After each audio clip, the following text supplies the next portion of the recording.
That's decent. He's going to ask me anyway. Just jump in on this one, Dick, because it's going to come to me. So what's up? What party are you on? Do you know what? Since he beat the Haymaker. No, you cracked it, don't you? And Oscar De La Hoya knows who you are. That's it. Unbelievable. He's just gone large. We were in the ring and he went to me, he pointed at me, he said, you? And he went like that, and he pointed again, and I looked behind me because I just thought Eddie was someone must be there. And I went to him, me? And he went, yes, you. And then he walked over in the middle of the ring introduction and he spoke to me and he said, you're the champ, I watched your fight, that was a brilliant fight, you're a world-class fighter. And I was like, he said it and I didn't absorb it. So as he walked away, I said, can you come back? I said, come back quick. I said, I can't believe you even know who I am. And the words to him was, you're the champ. And then we just had this quick chat there in our dressing room, and his words to me was, that's brilliant. What's your next fight? What do you want to do? Who are you going to fight next? And I said, oh, I don't know. I said, that might be it. And he said, son, you cannot quit. He said, I look in your eyes, you've got a lot of fight left in you. When Oscar De La Hoya telling you've got a lot of fight left in you, start making fights, coach.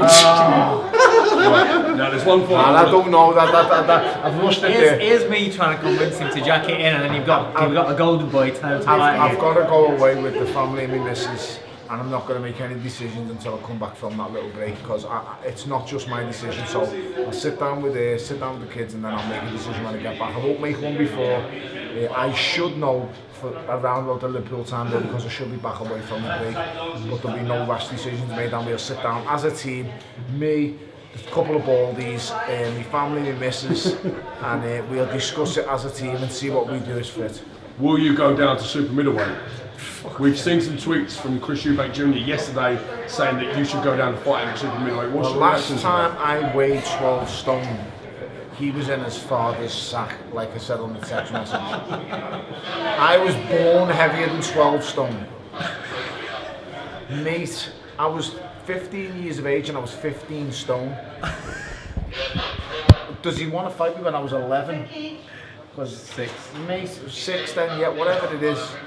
Just tell him to grow up, mate. Oh, it's just a laugh. All you can do is laugh about that. He's just, what he's doing is, you know what it is, Tony Bellew's the big hot name at the moment. Everybody's talking about him, he's a cash cow, let me attract my name to his Just name. let me say this, right, if you put him in a boxing ring with me, and I do not go in boxing rings to hurt anybody, but it would only end one way, and it would be with him. Why is he putting it on you? Where did it come from? Where did that stem from? It's absolutely ridiculous.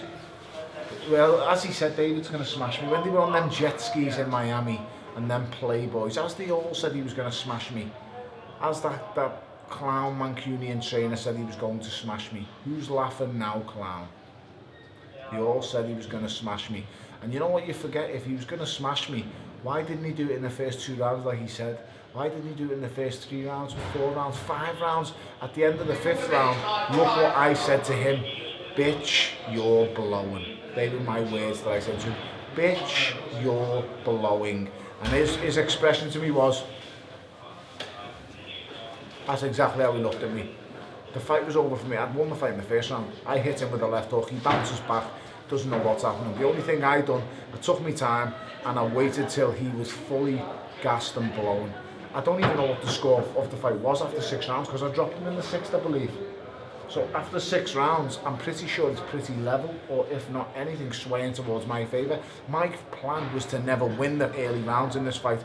My plan was to drag him into the deep waters, and I'm sick of people going on, oh, because he was in, because of nothing. According to him, he was going to leave me unconscious in 2 rounds. It doesn't matter, because the bottom line is, he was supposed to have got blown away in a round or 2. Yes. I was supposed to be waking up in hospital. It was a nailed-on cert. Don't forget that, it was a nailed-on cert.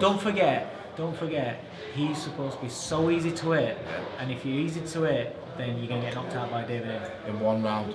We spoke to David Haye yesterday on iFootball. We had him on the channel. He's saying that he's going to be back in the boxing ring by the end of the year. Do you know what someone said? Is that a realistic possibility? Do you think? Listen, anything is possible. Anything is possible. I think we will. Anything is possible. We'll see. But one thing I will firmly reaffirm again and say, salt and pepper is on my side of the table now, boy. Negotiations happen on my watch, on my say. I'm not bowing down to no one this time. I'm not going to be sitting down at no press conference waiting for you this time. So it is what it is, mate. He made an absolute fool of me the first time in the negotiations. I had to bow down to all his demands. I was going to come on to this. Can you give us an example of demands, just so we know? Some of the demands were absolutely ludicrous. I must be seated when he enters the press conference room. I'm surprised he didn't say I must wear a lace thong when I get weighed in as well. I thought that was coming, you know. I was actually willing to carry him to the ring when he'd done his ring walk, but instead I chose to give it a little bop and a little move and a dance. So we should practice in that in the gym. I didn't practice in the gym. Don't say that. I wish I could practice something in the gym. You don't practice moves like that. They're God-given talents. So how will it work with the rematch then? Are you going to wait for this team to come in? There is no rematch. There is no rematch because you know why? Because he laughed at me when I said it in the press conference. Don't worry, Dave. I'll give you a rematch. And you know what he said? You absolute clown. I'm going to end your career. Just remember the things he said. I'm going to end your career. Your children are going to visit you in hospital. What kind of shit is that? That's the kind of stuff this moron says. But you know what? I didn't go to hospital. You did, helmet. So, you know, it annoys me and winds me up the fact that when I think back to what he said, and you know what? I was just being me at the end of that fight. Imagine if he'd have left me asleep on the floor within them first 2 rounds. Are you referring to when you went to embrace him after the fight? Yeah, I embraced him after the fight because I seen a man who was hurt and a man who'd been beat up and a man who couldn't even gather his own senses, and I seen another man going to help him who barely is known as a cheerleader. He's a cheerleader who was going to cajole him or do whatever. The man should have saved him after 6 rounds because he was done after 6. He was done after I landed the first left hook in the first round. So, do you know what? I embraced him because in my eyes, at that moment in time, he was just another fallen soldier, and I wanted to embrace him because I know where he was coming from. I've been beaten up, I've been in hard fights. The guy who was about to try and save him and embrace him didn't know anything. I carried him back to his corner. Can you explain why you parred off Eddie after the fight? We've seen videos of it, we've seen music added to it. Do you want me to tell you It was a very emotional moment for Eddie. He got straight away. I didn't pie him off. Do you want to know what I done right? He grabbed hold of me, I moved him off me. Then Eddie grabbed hold of me and I kind of moved him off me. But he didn't take the little move off me enough. Because I just seen a man who's hurt and needs help. And my first reaction wasn't to celebrate. When I look back, I kind of think maybe it should have been, but no, it shouldn't have. My natural reaction came. My first instinct, I followed through with my first instinct, and my first instinct was to save him.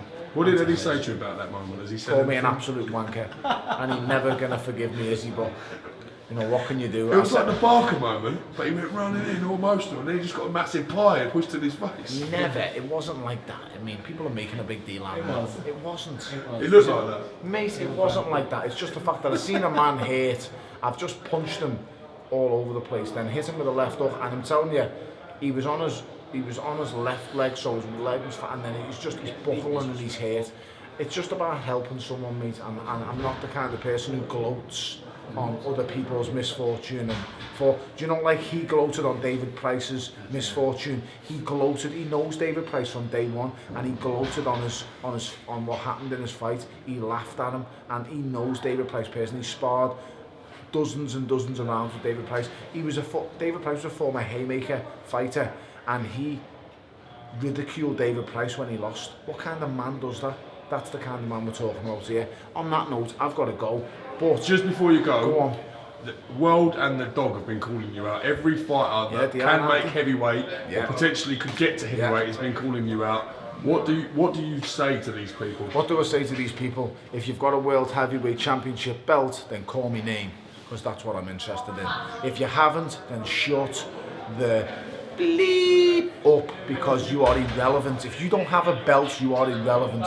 Unless I've shared a ring with you before, you're just irrelevant. Why am I going to go from fighting the most feared heavyweight in the world outside of the champions to a man who got knocked out for the British title? It's not even up for conversation. Will public demand this is a business. Your fight, who you choose public to fight? demand Will public demand influence your next choice of opponent? Here in the house will influence my next decision. That's who influence. Here in the house and my personal team. Apart from that, nothing else influences it. If the kids want to dance, I'll go and dance again for them.